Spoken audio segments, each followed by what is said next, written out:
Welcome to the Common Man Sports Show. I'm your host, Nick Antonias, along with my co-host, Owen Doran and Jackson Warren. And we got a very special guest for you guys today, a good friend of mine, and he is also known as the guy who always focuses on European basketball, my friend, Mr. Keith Savage. Keith, welcome to the show. Appreciate having me. Excited to have a nice NBA playoff show. Yeah, so this is going to be a whole basketball playoff episode. It's just going to be a little bit of a recap of the first week of the first round. A lot of great games, a lot of back and forth. So we're going to just get into it. So what is your guys' overall thoughts about the games that are happening so far? And what is one series that has stood out to you the most out of all of them? And anyone can start with whatever they want to talk about. Well, I'll open with the talking about the Suns and Timberwolves series. I talked about last episode. My hot take was maybe the Suns making it to the finals potentially, but doesn't look like that's going to be happening this year. Down 2-0 in the series. Timberwolves easily took the first game. Anthony Edwards had to put on a show, 30-point game. Game two, the Suns had that one for taken. Timberwolves weren't on offensively. Anthony Edwards was struggling through the three quarters. Suns definitely could have took a win in that game, but they just let it go at the end, and Timberwolves ran away with it. So it doesn't seem like the Suns are going to be coming back in that one. People are now talking about where KD is going to end up next season. So it just seems like the same old story with him, and Suns, their season looks like it's going to be coming to a close. Yeah, with that series, that defense Minnesota is the real deal. Jalen McDaniels, even though he had 25 points the other day, it's his defense is really going. He's having tough troubles just going to any of the passing lanes, really shutting down. You see McDaniel basically playing a full court press for a lot of the game. Just anything that's going his way, he's just honestly been one of the top players in the series. And Anthony Edwards said they got KD, but we got Jalen McDaniels, and he's really been showing off. And just overall, I also thought Phoenix was going to pull out probably like 7 games, but I'd probably go Minnesota, maybe 5 or 6. It's really impressed me a lot, especially not really a lot of experience on that team, basically none. And they've just been showing everything. Anthony Edwards is just really energizing and showing he can be a leader of this team. And the defense, again, I think that's the real X factor. I'm excited to see what they can do against Denver. Yeah, my favorite thing about that, they got KD, but we got Jaden McDaniels. Ever since he said that, it gets posted on Twitter like a meme. Jaden McDaniels has outplayed him every single time. You got to remember that. He's outplayed KD every single time since that quote. So it's very true. I would say for me, I said for the Clippers probably going to the Western Conference. Yeah, nah. Luka just tapped into some magic, some dark freaking magic. And love, hate him. It's just Luka, man. It's just Luka. You can't get mad with him. All right, you guys can be up no matter what, but just keep in mind that there's a guy over there with 7'7" that is just gonna somehow, some way, just sneak in a little bit of magic in there, and he's gonna somehow clutch up a way to win a game to tie it up in the series. Now, do I see the Clippers winning the next game? Maybe, but I still feel like the Mavericks, for some reason, has the Clippers numbers always. No matter what team that throws at the Mavs, they still got the Clippers. Here's what I can say about the Mavericks and Clippers series. That was actually going to be the pick that I picked, but in the first game, Kawhi Leonard was out, and the Clippers beat the Mavericks. Yep. Game 2, Kawhi's back. The Clippers didn't really have a great shooting game, and they still only lost by 5 points or something like that. So this series is going to be interesting.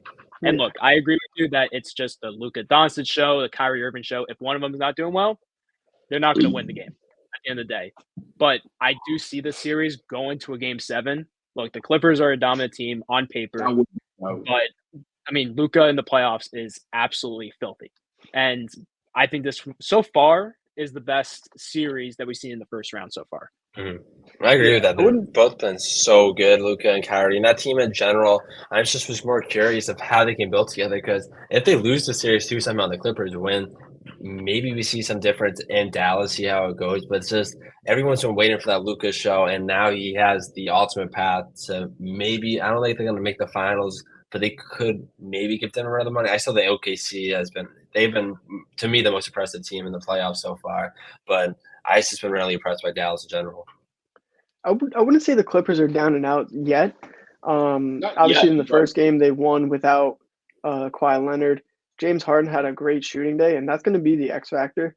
Kyrie and Luka are terrible defensively, and they can't do anything against James Harden. If James Harden's having a bad shooting day, that's not because Luka and Kyrie are doing anything specific. it's just James And it Harden also bad seems like the defense. Clippers are pretty comfortable just letting Kyrie and Luka do their thing offensively and making the other role players on the court kind of be dependent on. If PJ Washington didn't have a game like he did, game 2, would the Mavericks really win? We're No. expecting Luka to get his 30. We're expecting Kyrie to get his 20 to 25 points, but we didn't really expect PJ Washington to go, I think it was like 70% from the field, contributing like 18 points, which he didn't do game 1, which they lost. Also, Kawhi Leonard coming back from injury, he's going to have to get molded back into the lineup. I think going forward, if the other role players on the Mavericks kind of let them down, I think the Clippers are going to take that series not easily, but they're going to have to do a little bit of work on the defensive end, kind of slowing down Luka and kind of dealing with his offense. But other than that, I think that big three of James Harden, Paul George, and Kawhi are just going to have their way on the other end of the floor. Yeah, I'm looking at the stats right now. PJ Washington had 18 points that game, and the score was they were only down by 3 points. It was a 96-93 game. Kawhi Leonard It was in a his back first and game forth. back from that, he only had 15 points with almost close to 35 minutes played. But like you said, if those three are clicking, then this series is going to be a no-brainer because if they find ways of just stopping Luka and Kyrie and not let them just have a game, then at the end of the day, this is going to be an easy series for Los Angeles. But right now, it's weird to say because on paper they have one of the most dominant teams, and they had a horrible shooting day in game 2. So that's something they need to fix as well, especially with a team that has Paul George, James Harden, and Kawhi Leonard when you know that they can all shoot. And they also have a backup of Russell Westbrook. Obviously, he's not the Westbrook that we remember, but you're always going to It's average. still Russell Westbrook. So It's still Russell. I mean, he plays excellent defense, in my opinion. So, like, they click, then you're going to be expecting them to go in the second round and go up against OKC. Mhm. Because at this point, it seems like OKC is going to blow past New Orleans. Yeah, I mean, New Orleans did well feel in the bad first for them. game, keeping it close. But without Zion, I mean, I don't think you can rely on CJ and Brandon Ingram to lift you over the Thunder. Yo- So it's going to be Yo, tough. Owen, can I hear that again? Can you repeat that? He's Can talking. you repeat Without Zion, it's going to be tough Ah. to beat the Thunder. Yeah. I mean, that's a whatever. no-brainer. I mean, he's the best It's player. no-brainer. I mean, It's no-brainer. Look, Brandon Ingram is not playing well. That's the other thing. I mean, they need Yeah. someone else to pick it up. He just But the looks thing like is, an old Zion. bum on But a the thing court. is, Zion cannot play more than 40 minutes because the last time he did that, he pulled a hamstring against the Los Angeles Lakers. So, like, Yeah, if exactly. he does come back, he's not going to play that many minutes at the end of the day. So, like, That's honestly, like, true. But Brandon Ingram is like looking like an uncle out there. Like, you know, the ones in the gym that be like, no, you go. I'll be staying in the back. I'll stay in the back. Oh, got you. And then he makes like one good play. Then he runs back on defense. That's what Brandon Ingram looks like. And he plays like, in my eyes, he doesn't play like he used to play. It's something in his mind. It's something going on. It's not his age. Something is like, something's up there. Like, I don't know. Because it's not playing like he should be playing, you know? Like, you're supposed to be winning. You're supposed to go, he had so many all seasons and people looking at him like, oh, look, he's like putting in the work. And other people be like gassing him up, saying like, oh, he's gonna have a great breakout year. I haven't seen that. I maybe saw glimpses of it, but it never like fully went through. It would just be like a month, he would be fine. And then after that fucking that month, it's just like downhill. Or not downhill, but like he would just be like in the middle. It's either look at that first play-in game. He didn't even play the end of the first play-in game because he was just doing so bad. And it was like 6. Like I caught that game a little later, and I was like 5-6 minutes. Like, where's Brandon Ingram in this game? I was like, did he foul out or something? I looked, didn't foul out, and I was like, Just staying on the bench. Brandon, even though he's struggling right now, how are you not going to play Brandon Ingram? He's just been – he used to be an all-star before Zion. Like, right after that trade, he had that breakout season. Then ever since Zion's, like, on and off, even if Zion's not on the court, like, right now, he's just been so inconsistent. A guy who is so talented – I think he's only 26, 27. He's not that old, but it's just the weird how much he's kind of regressing in his career, which should be the opposite. Yeah, I think he's one of the biggest question marks. When he came into the league, he was like the 3rd overall pick. People thought he was going to be a future all-star, struggled early.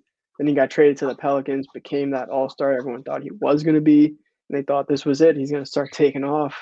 And then Zion joined. Zion came healthy. He had CJ McCollum. They thought the Pelicans put it together, and the two of them can't find they can't string together any sort of consistency. So they're just going to struggle moving forward. I think it's mainly due to the fact that he's not prepared to be the centerpiece of a team. You know, like when he got acquired by the Pelicans, they already drafted Zion. They had JJ Redick. They had a team assembled. And, you know, Brandon Ingram was just in the background. He was like, okay, I'll just play my game. And then he became an all-star. Once Zion got hurt and, like, JJ Redick retired, Lonzo Ball left, all those, like, young players left. And then he started to have, like, the centerpiece. That's when he started to struggle. And we started to see that a little bit when he was with the Lakers. Everyone thought he was going to be the guy because – the other, like, you know, D'Lo was pretty good, but he wasn't as good until he went to Brooklyn. And then when he was, you know, in his first, you know, in his first stint with the Lakers, he wasn't that good.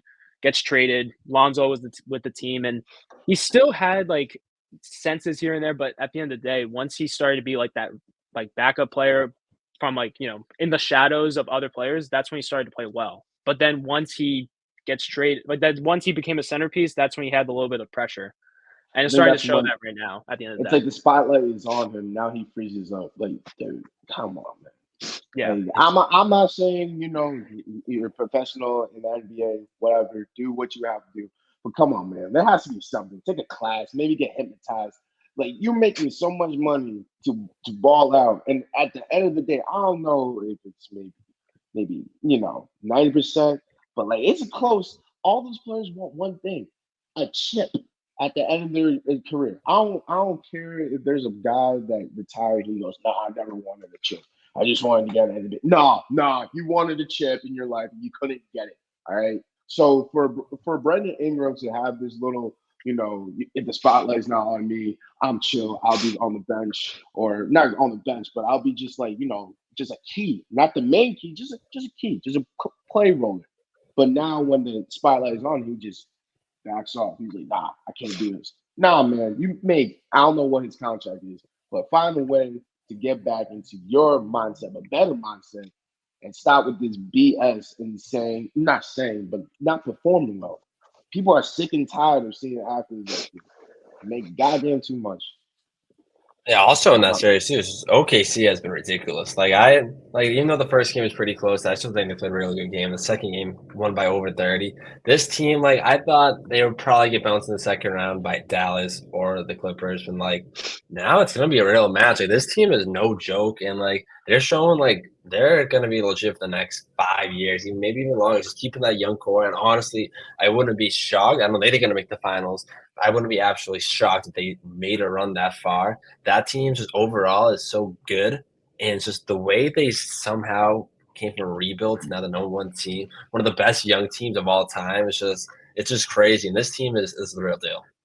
Mm-hmm. Yeah, Thunder are extremely well coached. They're gonna blow past the Pelicans, I think, in this first round. Give themselves a good time off before the second round. I think if they get matched up with the Mavericks, I think they'll blow past them as well. I mean, the way they play as a team is significantly better than the Mavericks, and they'll be able to shut down, I think, Luka on one or two nights. And I don't think the Mavericks would even be able to keep up offensively. With a young squad like that, because they're all just full of energy. The whole fucking freaking team. It's crazy too, because in our last video, I don't know who mentioned it. I think it was Murdoch. He mentioned that, you know, SGA, he's a very young player, but he still has like the most experience. He's been in the league for 6 years. He's been through it all, and it's starting to show now that he is a big piece of this team. And same thing with like Trent Holmgren, Josh Giddey, and just a bunch of those young players.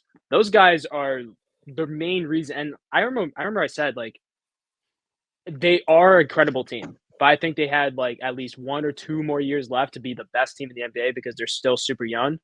I know they're against the Pelicans without Zion, but they're starting to show that they're a number 1 seed for a reason, and Yeah. they are playing so well, and those kids just want to play. So They definitely. yeah. And did you notice in the player poll, I think Lou Dort was in like the top 3 for defenders. So I Yeah. mean, that's something to keep in mind if they get matched up against the Mavericks. They'll have him switching on off of Luka and Kyrie, helped by Jalen Williams. I mean, even Shea, he's one of the league's best defenders. Like the Mavericks would have a hard time against the Thunder in the second round. Yeah, The even the Clippers, I Clippers. mean, Remember Lou Dort and James Harden in the bubble? Like that series is always really that fun. was a Right at good the end of the series. games, throwing off. Like Lou Dort was, Yeah. I want to say that was his first season too, and he really Yeah, that was a very kind good year of for Lou Dort in the bubble. undrafted to one of the key players. I was always shocked that he was an undrafted player, but in general, he really showed off his talent. I think having that James Harden would be a fun matchup, but like Yeah. Luka too would also be fun. But I would love I to see think a James Harden I think the rematch. one thing there is you got to keep in mind is like the maturity of the Clippers. I mean, the coach has been around; he's coached finals, so I think that's one thing you got to keep in mind. There's just it would be a very good series. The narrative would be fun. The young Mhm. guys versus the old guys, so it'd be a fun series. No, definitely. Jackson, what were you gonna say? Oh, nothing. I was gonna say something about SGA, but I looked it up and I was like, never mind. Never mind. It's all Never good. mind. Yeah. So another series I want to talk about, like we always mention how, like we mentioned with Brandon Ingram, like when he has the spotlight on him, he kind of shakes. But one player in particular that didn't shake during the spotlight was Dame Lillard and Pascal Siakam with the Pacers versus the Bucks. This Bucks team, I obviously like they just lost Chris Middleton. They're out with Giannis. Like Giannis is out for a couple of games, most likely for the rest of this first round. That's looking pretty close. I mean, the second Yeah. game, the Pacers just blew past the Bucks because they didn't have Middleton. But Pascal Siakam in the second game, 37 points. Miles Turner had 22 points with 3 blocks, and Tyrese Halliburton with 12 points and 12 assists. This team is good. I mean, they were known as the top offensive team in the Eastern, I believe. And look, Damian Lillard, he also had a great game, but honestly, at this point, it's just him because we don't know how long Middleton's going to be out for. I doubt Bobby Portis is going to be doing anything else. Lillard had 34 points, and if they don't get Giannis back, then we're going to be expecting another first-round exit for the Milwaukee Bucks. So, what do you guys think about that matchup against the Pacers and Bucks? I think it's a really interesting series. I think if you look at the box score, you might like kind of get confuse yourself a little bit because you see Damian Lillard's points and think he had a great game, but he's just shutting down in the second half of both of these games, just not really doing anything. So I think they're kind of got lucky that the Pacers' offense was god awful game 1, and they got out to a big lead in the first half and they just couldn't claw back. But I mean, I think Damian Lillard didn't score in the second half of that game. Or if he did, it was very little he scored. So I think that's something the Bucks should be worried about is their second half performances. They've been kind of just shutting down in the second half, and then the Pacers they're clicking well, and they do have a very good offense. Without Giannis there to kind of slow down Siakam and Miles Turner, Tyrese Halliburton's going to do great in the pick and roll. He's going to do everything he wants with the ball. And I think going back to Indiana now with the home court. I wouldn't be surprised if they go up 3-1, Giannis comes back, and it's too late for them to make a comeback. Mm-hmm. I think it's going off. I think the Knicks are watching this and just happy. Just overall seeing the Pacers can actually compete with that team. Because I had some questions with the Pacers to actually compete, even though the talent is there. It's just such a young team and not much experience outside of Siakam making the win of the finals. But it's just I think the Knicks are just so happy watching this. I think the Bucks, they lose in the first round. It's just they can't really develop any talent in general. There's just outside of like Giannis, Middleton, even you say Pat Connaughton, like he was signed later. They can't. I thought I'm gonna say his name wrong. Marion Bouchamp. I thought he was gonna be something. He's been terrible. He hasn't been able to really develop at all. They just have not been able to develop anybody, and it could be time to kind of retool and see what happens because you still have Giannis is one of the best players in the league, and that's not changing anytime soon. So it's just getting him the help that he needs. I still think Dame and Giannis can still work very well. I just don't think this is the year. Yeah, it just seems like their front office. Sorry, but I was just going to say, seems like their front office is always like in panic mode with like all the moves that they make. I mean, the Doc Rivers hiring was just very weird mid-season, and I think they're going to do the same thing in the summer. I think Doc Rivers will have to get fired, and everyone on their roster's on the wrong side of 30. I've said that before. That Brook Lopez 35, Jay Crowder 33, Dame's 30.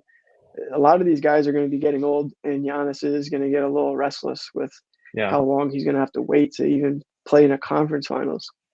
So going back to the Pacers, I looked at in game 1, Pascal Siakam had 36 points, and then in game 2, he had 37 points.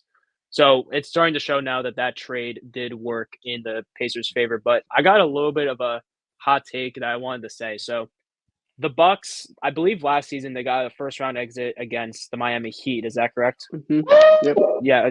Okay. Thanks, Jackson. We're going to talk about them in a bit. But if I was Giannis and I get eliminated in the first round again, I'm requesting a trade at the end of the day because it shows right now that Giannis is not happy. I mean, he wants to win. You see him in the press conference. He's like complaining about the loss. He's saying that we had a failure of a season. It's just showed that last year.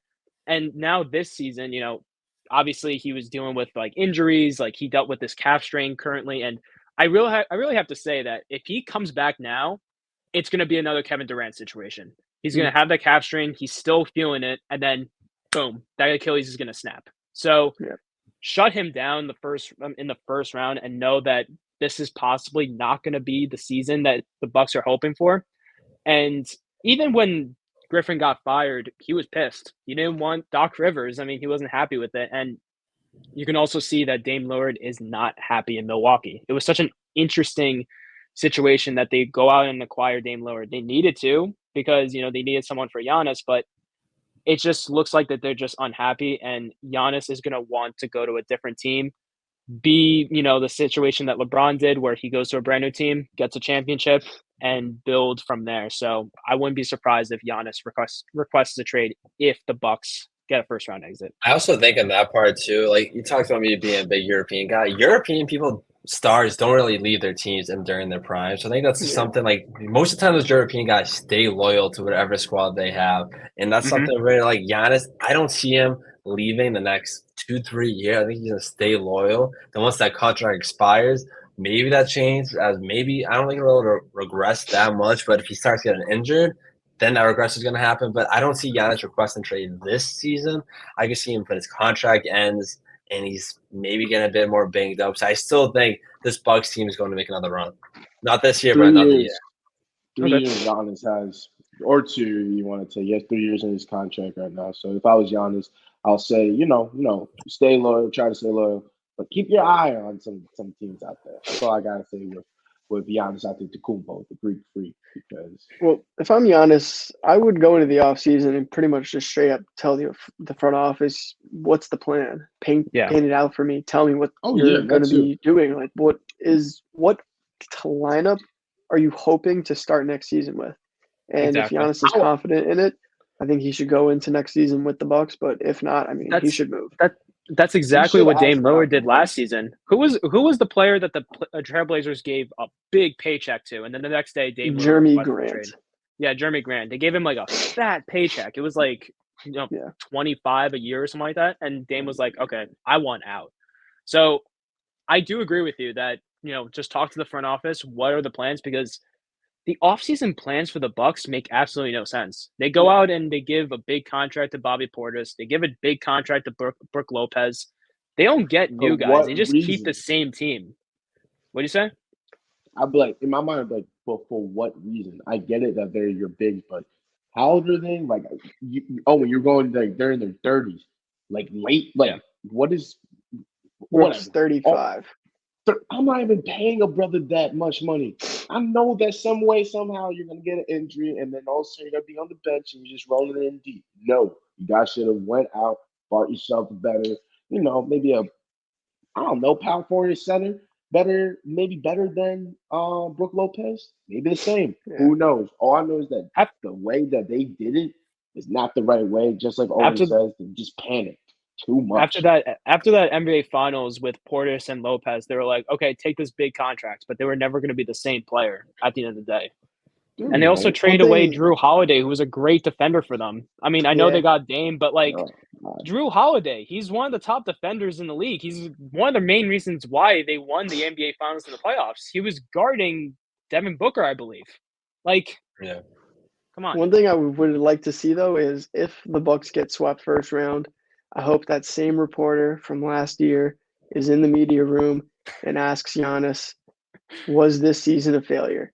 I'm just curious to see what Giannis would say. He bounced out of the Oh, first he round 2 will, years in a row. without a doubt. You can't go on that same spiel of no season's a failure. Would MJ say that? Yada yada. Fuck you. Because we all know That's- MJ wouldn't that's say what he- that. We that's all what know he said. MJ thinks every season he didn't win's a failure. So I would love to see how Giannis would respond to that. Two At the end, seasons in a row, that's a failure. literally in like the last, like I think 5 games of the season, they lost to the Wizards, they lost to the Mm-hmm. Pistons, they lost to the like below the barrel teams, and that's the reason why they got dropped to third instead of second. So I would say it's a failure of a season. Yeah, so would I. It's Going just an into- emotional roller coaster. I was gonna go a different series. One, I think it's next superstar that's been kind of disappointing is I think probably Banchero is the next big. Yeah. I'm gonna go as far. I think Banchero is gonna be a Hall of Famer one day. Like I think Banchero is that guy. I think he could be the future of the league. One of the guys. That team has not been good, and they don't have many people around him. But Banchero going into the draft, people were like he can't play defense, not good all around. He was supposed to go 3, he went 1, and I was like, that's a major success by Orlando. Now he's led this team to a top 5 seed, but they haven't done anything. But I still think Donovan Mitchell is also a big part. If that team loses in the second round, Donovan Mitchell still also might request a trade. Where I've been really surprised by the series on both sides. They both, even though Cleveland's up 2-0, I don't think either of those teams have looked that good. Yeah. Neither team in that series has looked strong. I mean, both are good defensive teams. Strong defensively with Mobley and Jaren Jackson. You know, the Magic have Franz, they have Jalen Suggs. Like they're both strong on the defensive end, but I mean, can't shoot under 30% both games in a row and expect to win if you're the Orlando Magic. I mean, you got to shoot better. You got to definitely have to shoot better if you're expecting to win. The way I see that series, though, is the Cavs are just trying to redeem themselves from last year. They got embarrassed last year by the Knicks, and I think they're just trying to kind of reclaim a little bit of that just pride in themselves by just stomping on the Magic because we all know what's waiting at the end of the tunnel for them.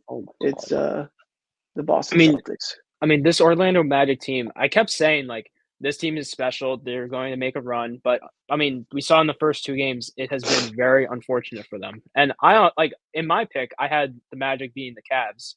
And then just seeing the Cleveland Cavaliers getting another first-round exit for the second straight year, I believe it was. But I just feel bad that, you know, these are young guys. They've been wanting to get into the playoffs. They played like dogs all regular season, like the Wagner brothers, you know, Anthony Black, Paolo Banchero, Cole Anthony. They have such a young team, such a great team that they all, Suggs too. They all played well, and now they're just starting to like. It seems like that they're starting to run out of gas. I mean, they're not shooting well. Maybe it's gotten back to the whole spotlight thing with Paolo Banchero, but. And I like what you mentioned, Keith, about if it's a second round exit for the Cavs, Donovan Mitchell looks like he's about to request a trade. So it's actually kind of funny you mentioned that because Owen mentioned something in last show about if Donovan Mitchell requests a trade, he's not going to go to the Knicks. He would go to Brooklyn to stay a little bit closer to home because it would fit better for them. So Brooklyn can go back into being a team that is recognizable in the NBA.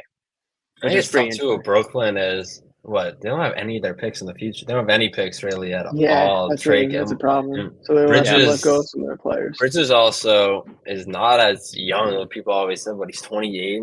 Like Brooklyn is once again in a spot where it's terrible. Where I think they're gonna have to. I don't see him if he gets traded. I don't see him go to Brooklyn simply because they don't have the trade capital. Because if he goes there, that team is going to be garbage. It's going to be him and Bridges. And Bridges had a very disappointing season, in my opinion. I thought he was going to do much better after. When he got traded there, he looked really good. This season was not promising. They don't have any core to really build around. Mm-hmm. Yeah, I think Bridges, I don't think he's going to have the offensive power that people think he was going to have after getting traded from the Suns. He came in, I think he was averaging like 27 to end the season with the Nets. Don't think he'll be that level of player. But I think he's someone that could play elite defense and give you 20, 22 points a game. with pairing that up with Mitchell, if you can fill out the roster without losing too much of your depth, I think that could be a low playoff team, but maybe not push for a championship. It would just be But I think tough with to see the what sorry. it would just be tough to see what Cleveland would want. I mean, this is their star player. They're going to be asking for a lot of picks, and Brooklyn. We all know that they're very eager to trade their picks. I mean, we all know about the infamous one that traded the 3 first-rounders to Boston to get Jaylen Brown, Jason Tatum, and someone else. I forgot who it Romeo was. Langford, Romeo Langford, and then same thing with who they used to trade for Derek White. So oh, okay. And then they saw with the James Harden first rounders, and then four first rounders and 4 first pick swaps. So they just like to trade away their picks, and I don't know why they do that. I mean, they just don't like the future one bit. And there was a time that people said that the Nets had a brighter future than the Knicks at one point, and I'm like, get the fuck out of here! Like They did. They ridiculous. did at one point. I think fucking yeah, shoe, for like bro. 11 freaking months. shoe, bro. I think Dude, back to the I'm Magic. I telling think no reason to panic for them. They have a young team. It's their first trip. Like Jaren Jackson, Jarrett Allen said last year, the brights were too light. The lights were too the bright. lights were too bright. There you go. Yeah, the lights were too bright. Swapped them around, but they're just they're not ready for the moment. And next season they'll come back and they'll be ready for it. I think. Mm-hmm. So now, since that we mentioned the Knicks a little bit, I kind of want to talk about this series because this has been. I'm not just saying this to be a biased Knicks fan. It has been the most interesting one. It has been the most chatty one, the most trash talking one. Obviously, we all know about. What'd you say? Say controversial.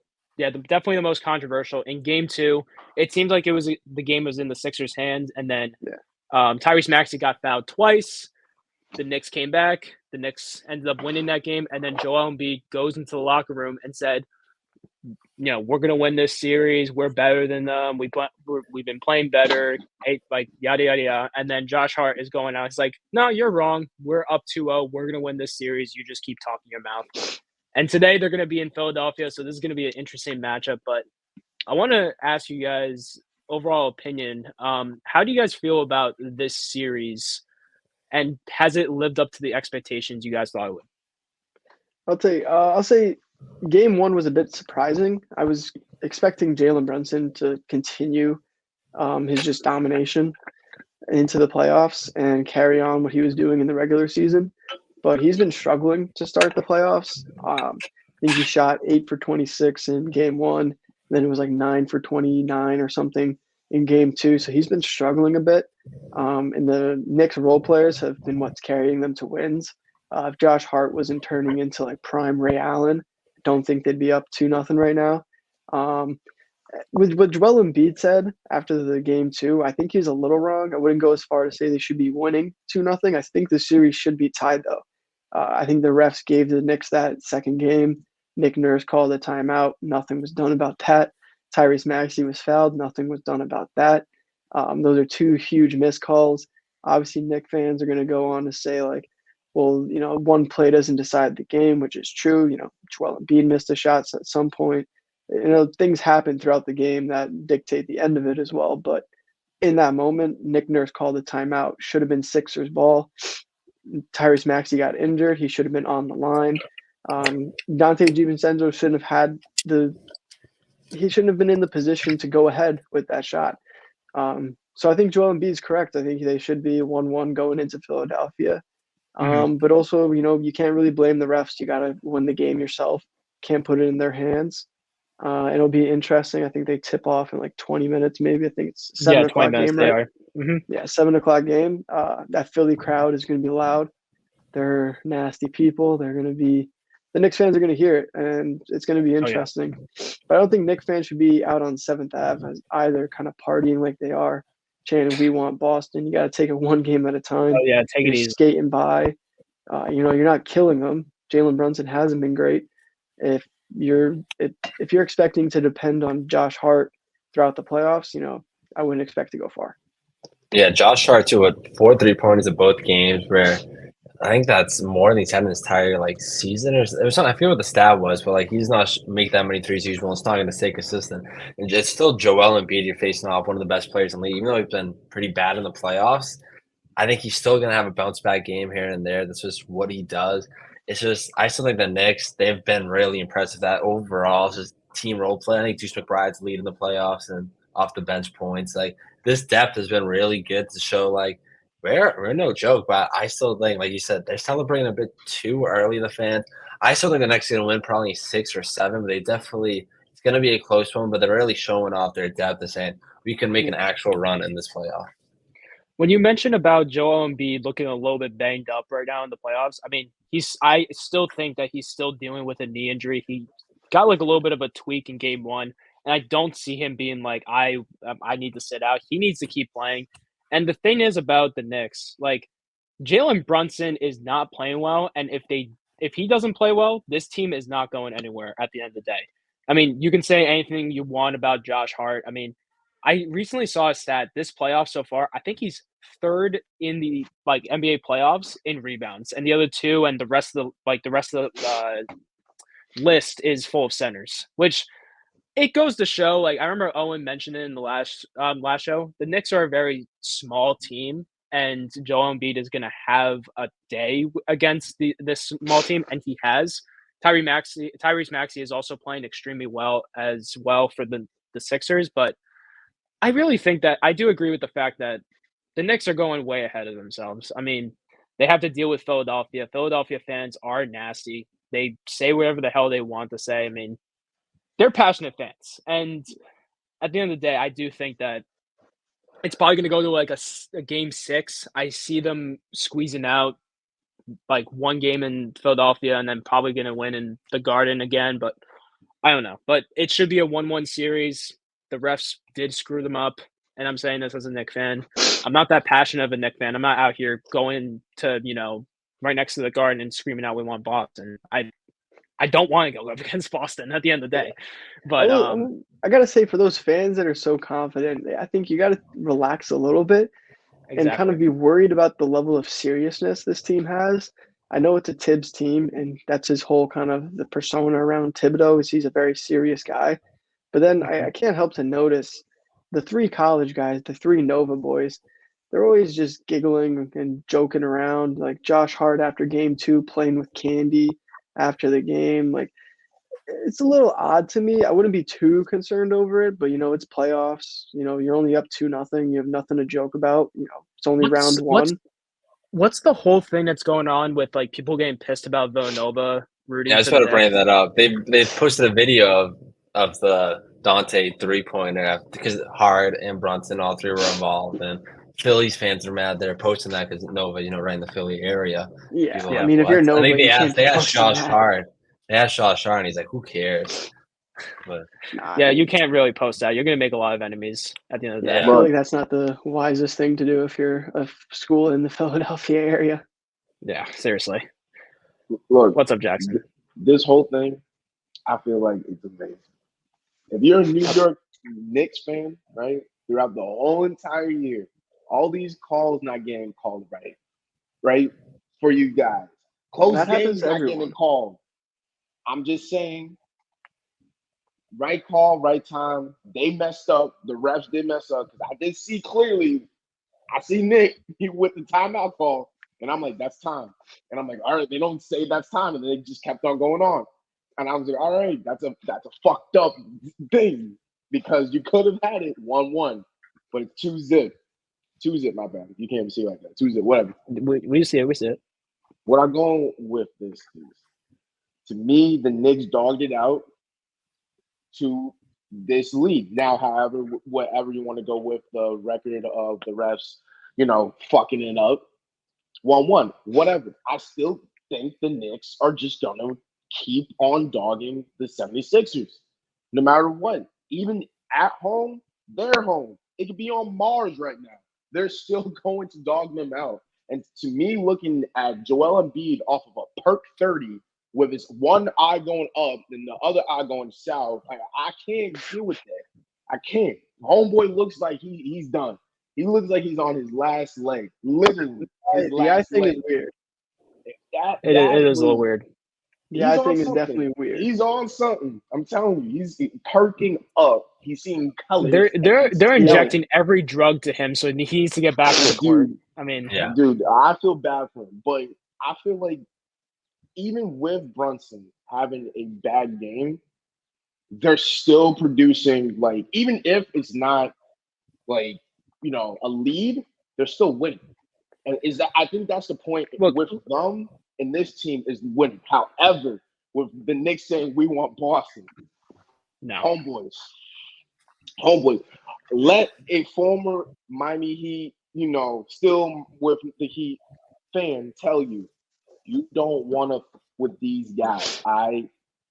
You don't want to with the luck of the Irish on you, because some days they're raining on you, they're tearing you up left and right. They're gonna be annoying. They're little leprechauns. They're right in your ear, bro. They're right in your ear. You don't want that. That's for big boys. That's for Miami Heat. All right. Let the big dogs eat. All right.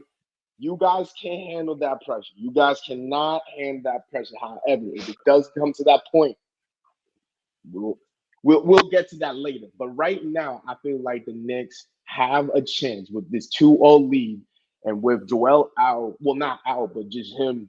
The Knicks have a good run. They have a good run to win, but I don't know about the next round. Here's the thing. Like I mentioned before, they're a good team, but if Jalen Brunson doesn't play well, they're absolutely screwed. That second game was a mess.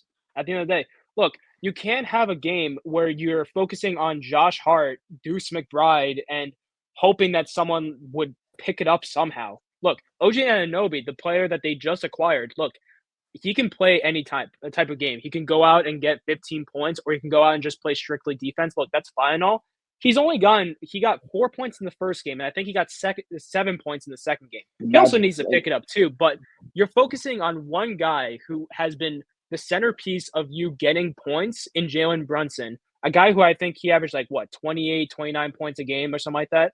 He's not playing well at all. In that second half in game 2, he had 11 points, and he was 6 for 25 or something like that.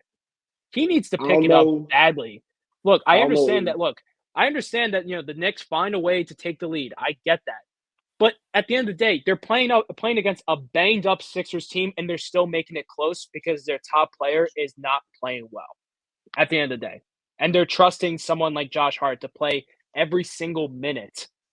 At the end of the day, that second game that they won, they need to buy Josh Hart a fucking Lamborghini, because the guy has been the main reason why that they have gotten to game 2 Lambos. 3-2-0. 2 Lambos. 4 for every 3.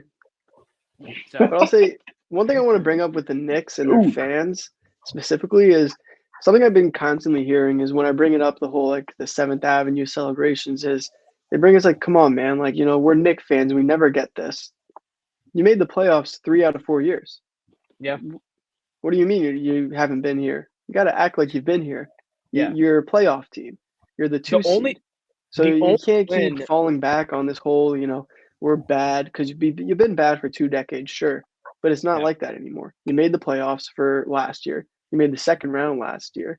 So, you got to start acting like a serious fan Nut base. up or shut up. That's just it. The series against the Hawks, where they lost in 5 games, the only game that they won in game 2, it looked like the Madison Square Garden was going to be lit on fire. I think a couple of people actually got killed that day. I mean, Knicks fans are just absolutely absurd. They are literally they are passionate fans. I get it, but they are so ahead of themselves. And Trae Young, what's this hate for Trae Young? Get over it. It was 4 years ago, and he still hate Trae Young. You haven't played him since 2020. He bounced you out in the first round. Get over it. Ever since Trae Young made it to the Eastern Conference Finals, he hasn't been that top player. People thought he was going to be the next Steph Curry. He hasn't really been that type of player since. It's the most bizarre hatred. I just don't understand it. You haven't played any serious games since then. I think I know why. I think I know why. It's because Knicks fans look at, if we beat the Hawks, we could have went on to the finals. We could have went on to the finals and won. That's their mindset. I swear. It's always their mind. They had that that same mindset when they were against the Miami Heat. They were like, if we beat the Every Miami time, Heat, bro. we were going to I obviously had beat to, the Celtics.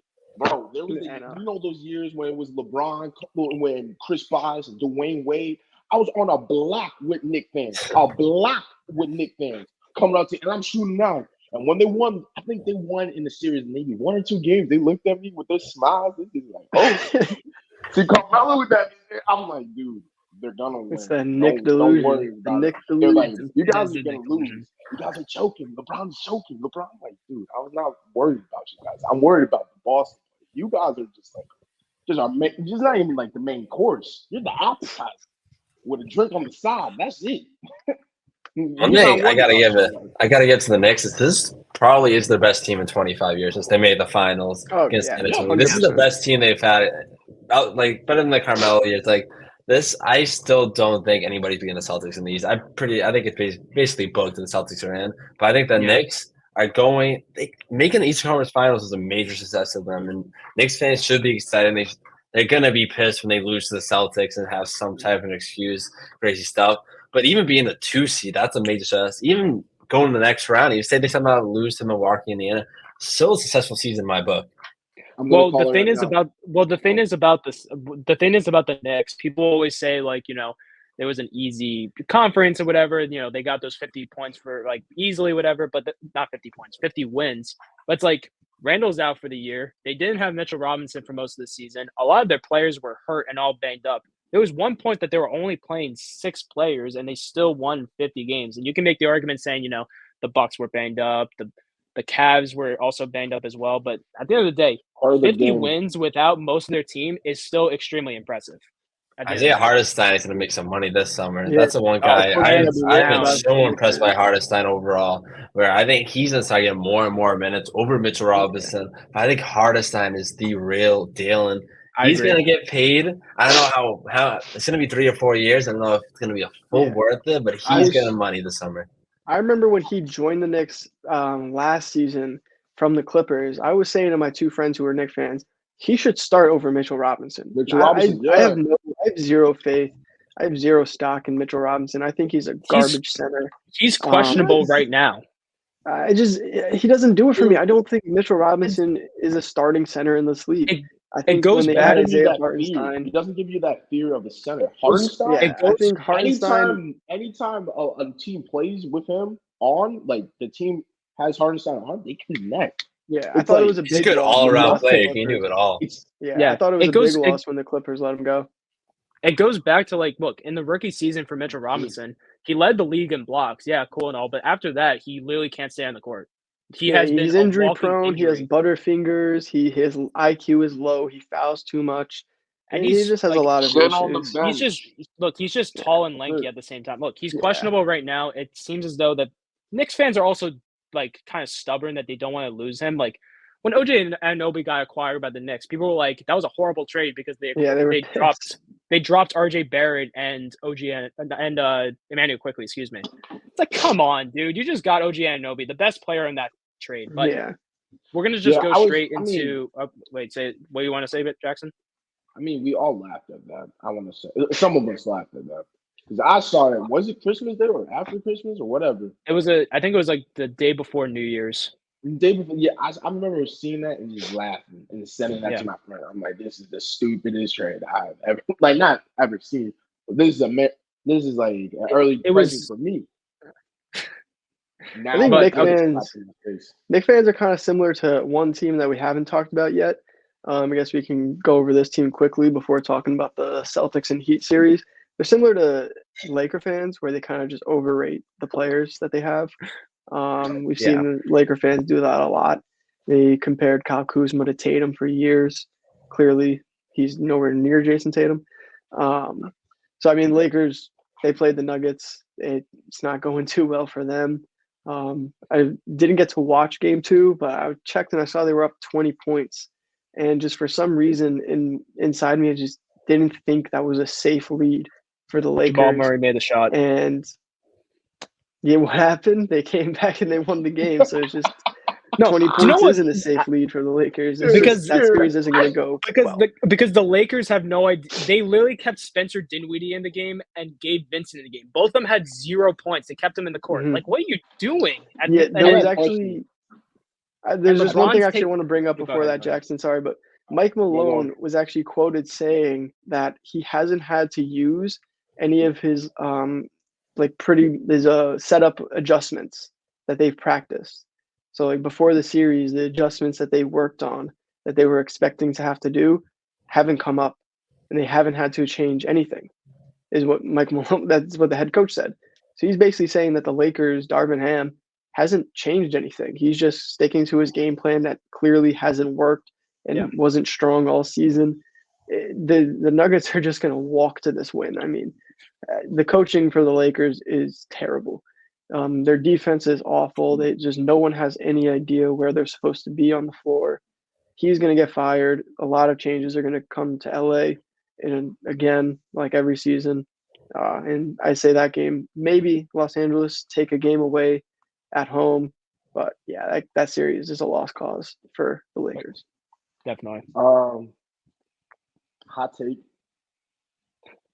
Lakers need to sign Dwight Howard. Done, signed, delivered.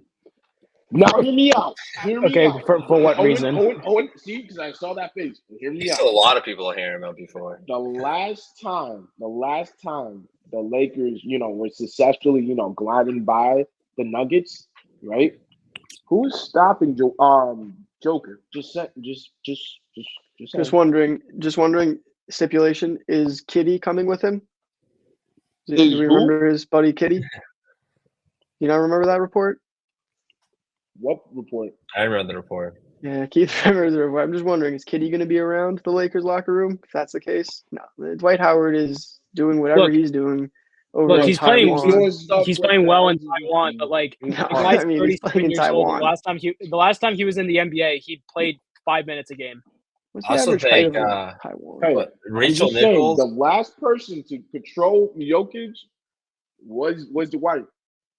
I don't think anybody can stop Jokic. Rachel Nichols, she actually deleted this post. So I thought it was a really good quote. She said, it's kind of like a passing of the torch where LeBron is giving it to Jokic because I think the Nuggets, that team is not going anywhere. I think that team is a dynasty in the making. Like, that's how good I think this team is. Nikola Jokic, I think he's going to go down as a top 10 player of all time. Like, this guy is insane. And people say he can't play defense. He's a good defender. Like, he can do everything good. And it's just building that. It's that team staying healthy. And Jamal Murray, he's been struggling, even though he ended up the game pretty good. Jamal Murray's just – he's another player in the Murray. playoffs. And I saw that this Denver team is just – everything is so good about them. They're not going anytime soon. And I basically think it's an 80% chance that's going to be the Celtics versus Nuggets in the finals. I think 10% is OKC. 5% is Minnesota, 5% is one of the Celtics players get injured. I basically think it's both the final, and the Nuggets are basically they're not leaving anytime soon. Jokic is phenomenal. He's just amazing. I mean, Darvin Ham said it. I don't think you should say it, but he basically just said you can't stop him. Don't know what to do, and I agree with him. I mean, there is no way to stop him. Should a head coach be saying that? Probably not. But no one should be saying that. So, fun fact, actually. I think it was, like last December, Keith was on a show and he said his sneaky championship team was the Denver Nuggets. Yeah. And this was Denver, before they won the NBA Finals. Denver, I've always been a big fan. It's just staying healthy. I remember I was at a casino in Rhode Island, and I was a team to win it all. I was down to 2 teams. It was before the season. It was Brooklyn with all the KD trade. Everyone was like, KD's not getting traded. Or it was Denver. I was like, huh. They were both at like plus 1,500. I picked Brooklyn over Denver. But baseball side, I picked the Texas Rangers, and they were plus like 2,000, so that worked out. But overall, the Denver was always a good team. I was just always scared, like, can they stay healthy? Because they could never stay healthy any year, and they finally did. And Aaron Gordon and Nikola Jokic are 2 of my favorite players to watch, too, because Jokic just knows where he is at all time, and Gordon just blends in with that team so good. They're just and also those circus shots. He's just nuts. But they're just like the perfect mix of like athleticism and skill and size.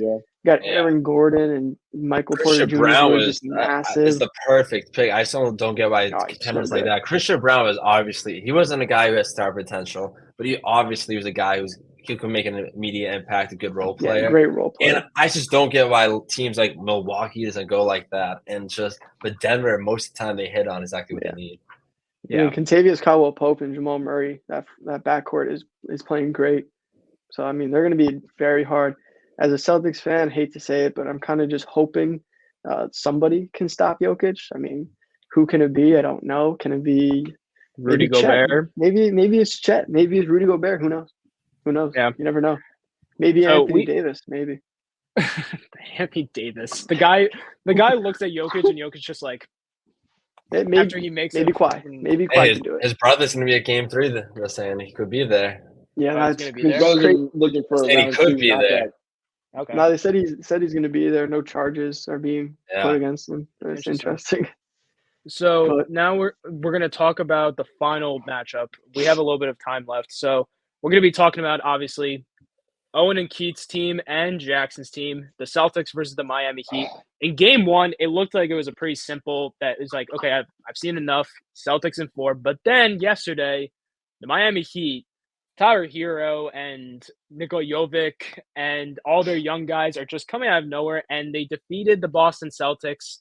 So I'm going to just let you guys talk and just discuss what do you see in this matchup so far. I want to just say before Jackson goes on his Shakespearean monologue about how the Miami Heat might win this series, just no overreaction. There's no need to overreact based on this game. I think this is a wake-up call for the Celtics. The big issue last night was just Joe Mazzulla's game management and his adjusting to how the team is playing. Kristaps 1 for 9, not what we need from him. We definitely need more from him on the offensive end. He definitely needs a way to stop Bam Adebayo too. He was just doing whatever he wanted down low. Also, Miami hit a franchise record 23 threes. Tyler Hero was hitting shots from wherever he wanted on the court. If Miami wants to play perfect basketball 7 games, yeah, this might be a series. But do I see Miami playing perfect basketball for 7 games? I do not. I think Joe Mazzulla is going to adjust to what he saw last night. And I mean, the Celtics are just going to play better. They live by the 3, they die by the 3. Last night they died. But Game 3, Game 4, Game 5, they're going to secure the win. Guaranteed. Jackson, you can go on your. I can go. All right. Spiel. So after Game 1, we obviously know what happened. Celtics went up, killed the Heat. I thought, had the fire extinguisher just like, we got your number now, buddy. But something in the tundra of all that smog. It's just a little in fuego. There's a little fuego. Now fuego just got bigger and bigger throughout Game 2. Now, we, like Owen said they made a franchise record of 3 attempted and we're on something. I don't know what kicked in. I don't know if it was the coaching. Maybe Spo was talking to them after the game. Maybe they stayed over for maybe a couple of hours or so to work on their 3-point shooting, know where they're going to be at for the next game. I don't know.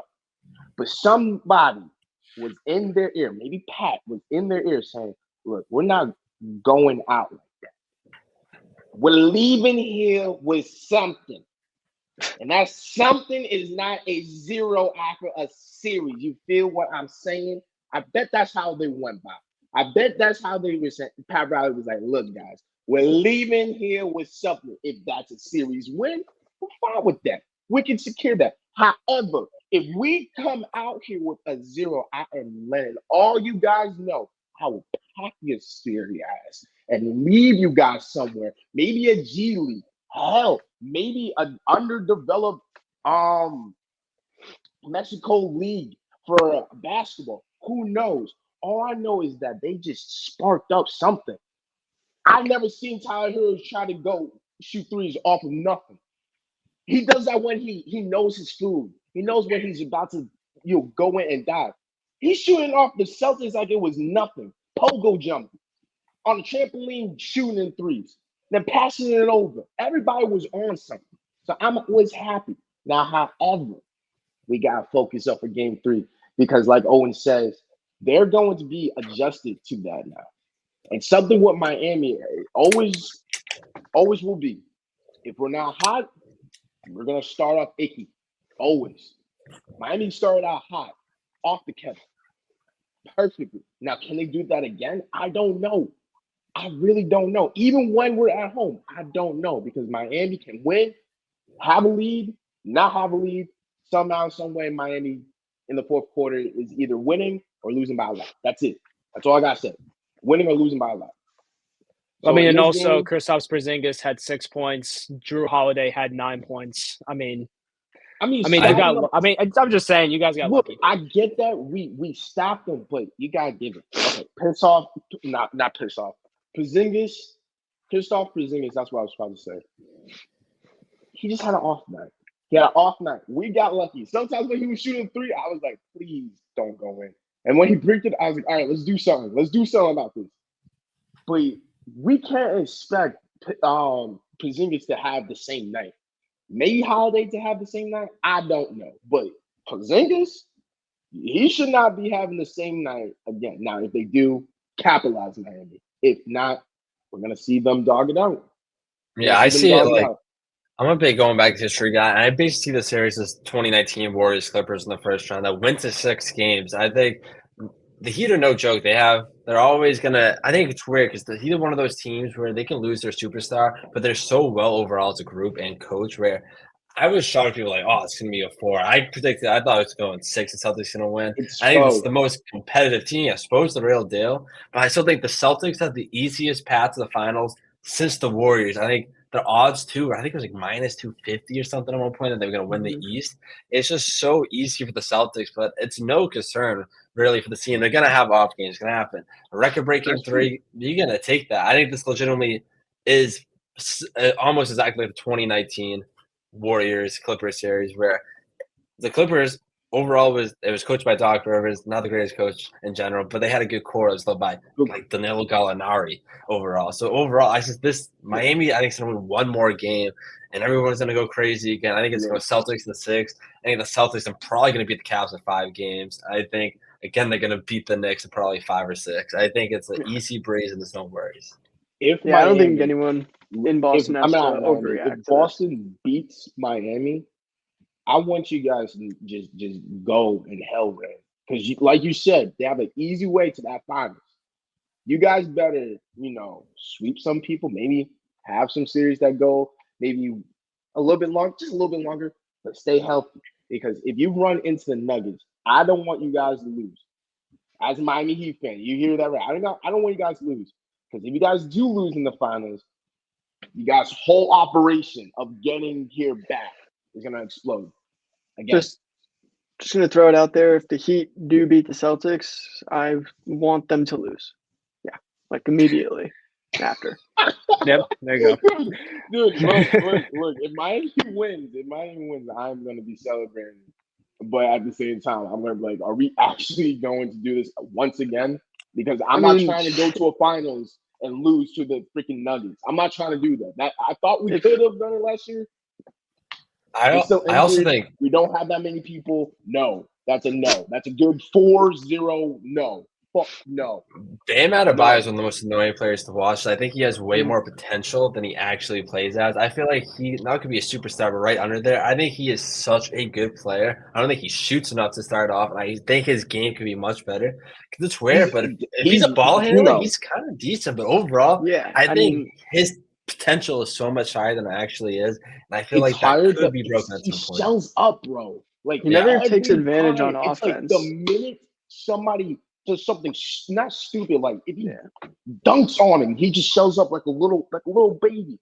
Like, it seems like he only really wants to take advantage on offense when there's an undersized or like a smaller, easier to push around center on him, like Porzingis or Horford. And the minute the center is when he plays someone like Jokic, he shells up. He doesn't really try anything on offense. The same thing when you had Robert. What was it? Robert Williams? Was that not Robert? Yeah. Robert Williams. Robert Williams. He was bullying Bam. If Homeboy wasn't hurt, I think he would still be with Boston right now. If you didn't get that, he would still be Boston, and you guys would be tearing Bam up. The minute I saw you guys let him go, I said, "Thank you, Lord," because that would have been okay. We actually got a good matchup. What team's he a part of now? Babying. He's on the Trailblazers. Yeah, his but knee is messed he up. Had another season-ending injury this year. He was The definitely Celtics, like one guy I wanted to keep, but the injuries just whenever the Celtics trade a guy him. who's hurt, it's usually money every time. They're doctors. I don't know what it is, but they always know when a guy is more hurt than he actually Look is. at Marcus Smart. Marcus Smart was out for the year. Injured, The Celtics doctors, they just know stuff somehow. Boston has the best. I mean, Boston, Boston. Massachusetts has the best medical, like whatever. So they know. I think one thing the Celtics should maybe consider is throwing Xavier Tillman or Keita out there against Bam for a little bit, just to throw a body up against them. Someone that can just go toe to toe with him. Oh, shoot, the picture. I didn't know the draft. I totally forgot about the draft tonight. Oh yeah, the draft's tonight. It's in like an hour.